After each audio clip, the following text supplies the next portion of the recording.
All right, today I'm up here at Upton. I got Mr. Cornell Hines. What's good, big dog? Not much, man. Getting ready, man. Fight time coming up.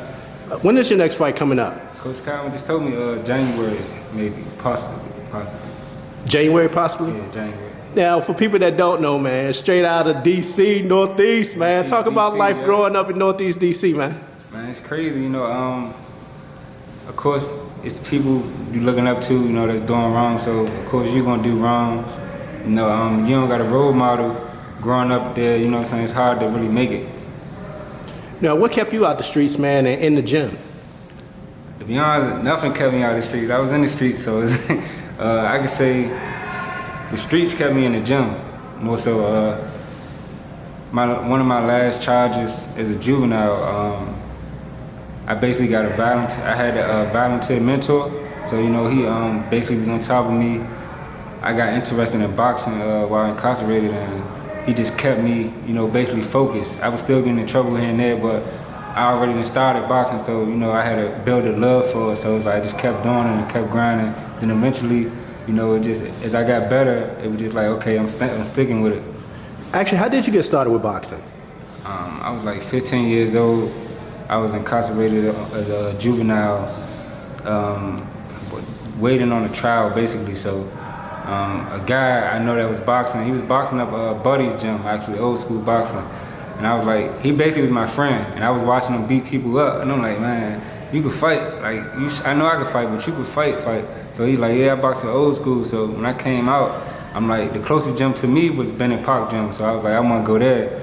But of course, my mother didn't want me going nowhere like up Bennett Park because of basically the crime and stuff like that. So she was like, the next closest gym is out Palmer Park, Maryland. But she was like, that's a quiet neighborhood, at least for what we know.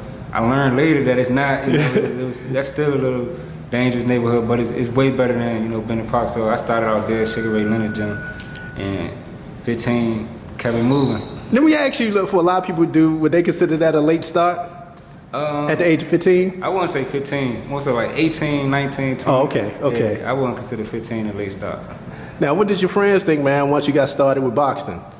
Man, to be honest, a lot of my friends ain't know I was boxing until I was like 17, 18 years old. Oh, dang. I had a lot of shyness with me, so it was like, I didn't really invite people to my fights or anything if I had fights, because I always had that anxiety with like, what if I lose? I'm gonna feel embarrassed. I was caring too much what they was gonna think, so I never really invited my friends. As I got, you know, basically, I got into a situation around my neighborhood, Watts Recreation Center. I got into an altercation and I beat somebody up real bad, so they was like, damn, I didn't know you boxing. When you start boxing, blah, blah, blah. I'm like, man, I've been boxing. I've been boxing since I was 15. Like, man, I'm back. Now, for people that don't, well, people do know and don't know, man, you know, go-go is heavy in our area, man. Who's one of your favorite go-go bands, man?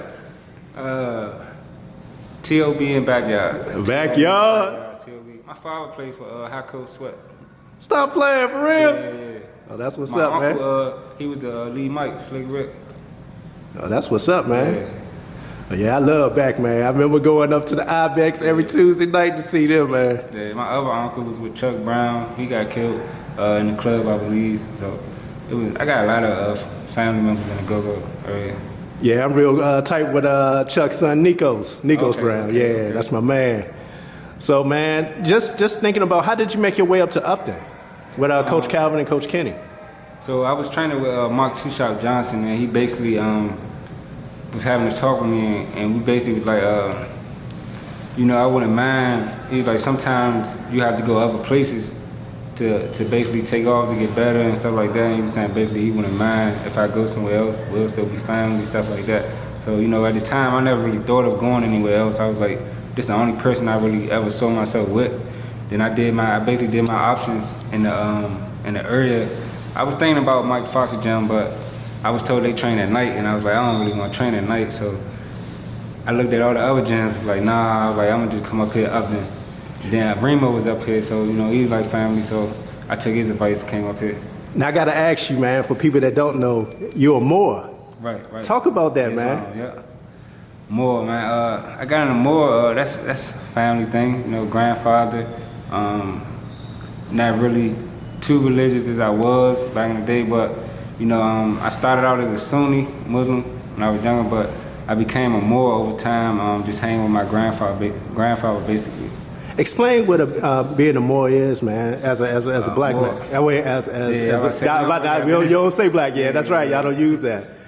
Because of the whole nationality thing. Basically, we look up to like Noble Drew Ali, Marcus Garvey, and other great Moors that came before us. The Moors from Morocco, was kind of some of the first people, so that's why we take over the Moorish, culture, and then we here in America, so it's kind of like Moorish American, and that's why we believe in Islam, so that's mainly the main thing about being a Moor. Explain the whole nationality thing for people that don't understand that, man, because y'all don't you don't use the word black or African American. A lot of people, it's basically like you don't say. It's not a Chinese America no way, you know what I'm saying? So it's like, it's not a black America, so you can't, it's not an Africa America, so you can't say you African American, We come from a descent, so that's why we use Moorish American, basically, Being a Moor, it's a lot to it though. Like, it's real heavy, man, for that people don't know. It's real deep. But it's something that people should really look into, man. Especially like, what happened with our culture. I believe Gary Russell father was telling me he's a Moor or something like that. Oh, even Gary Russell? Oh, okay. I think so. I think he was telling me he's a Moor or something. Now, who was one of your favorite fighters growing up, man? Roy Jones Jr. What is it about Roy? He just had that slick. I always like slick fighters. That's probably why I don't watch boxing like that now. I like slick fighters, like fighters that's gonna trick you, showboat, and everything. Like two-shot. Slick fighter. I like fighters like that. Prince Nassim, one of my favorites. It's a guy, Emmanuel Augustus, Jersey Joe Walcott. Them all my favorite type fighters. Now I gotta ask you, man, with the boxing scene in the DC area, do you feel they support their own down there, man? Because I get mixed reviews on that. I feel like if people know you, they're gonna support you. Because there's a lot of people that, like, we got world champions from the area that people don't really even know. Like people asked me just the other day, like, who is this person? I'm like, he's our world champion. It's like, it depends on if they know you or not. Cause I can say I get a lot of support. I done lived in a lot of places. I done hung around a lot of places, grew up, I got a lot of family members, so it's like, I done did a lot of things off the market, off the camera for a lot of people. So it's like, I get a lot of love in different places, But then you got some people they known in the boxing world, but they not known in the area, so that kind of make the difference. It's kind of like Tank, like, I noticed he got all that love for the parade because he's known through Baltimore already. It's not just because of boxing, because of what I'm saying, what him and Coach Calvin do. So I could say we get love, it just depends on who you is. Now, what is it like being an unsigned fighter? Are you looking for one of those big promotional companies, or are you ready to stay independent right now? I'd rather stay independent.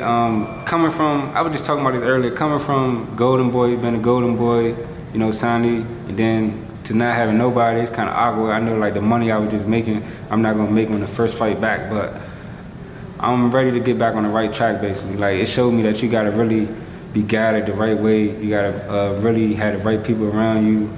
Cause it's a game where you can't really trust too many people because everybody not good. Speaking of that, what's some of the mistakes that you learned from in this boxing game?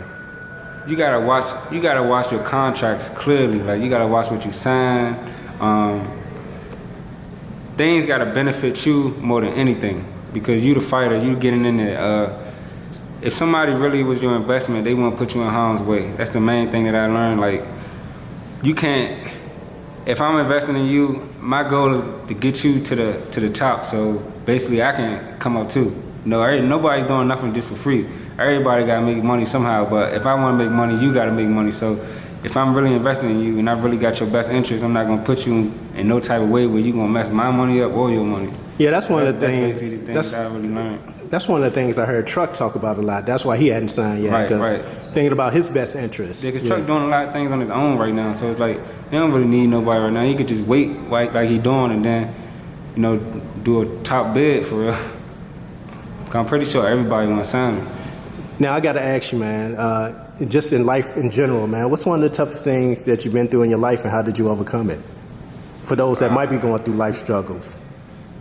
Just basically trying to find a father figure for real.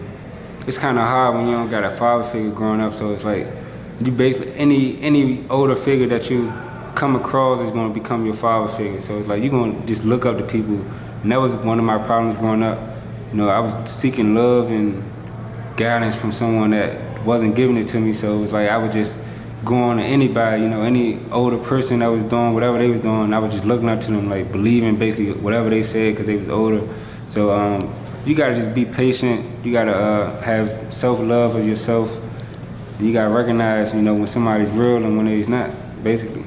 Yeah, man, I really appreciate your time, man. Tell everybody your record right now, man. Currently. Right now, my record is 5-1. 5-1 and looking to fight in 2020, early part of 2020. January. That's what's up, man. And for people that don't know, man, how can they follow you on Instagram? Cornell Hines the Boxing.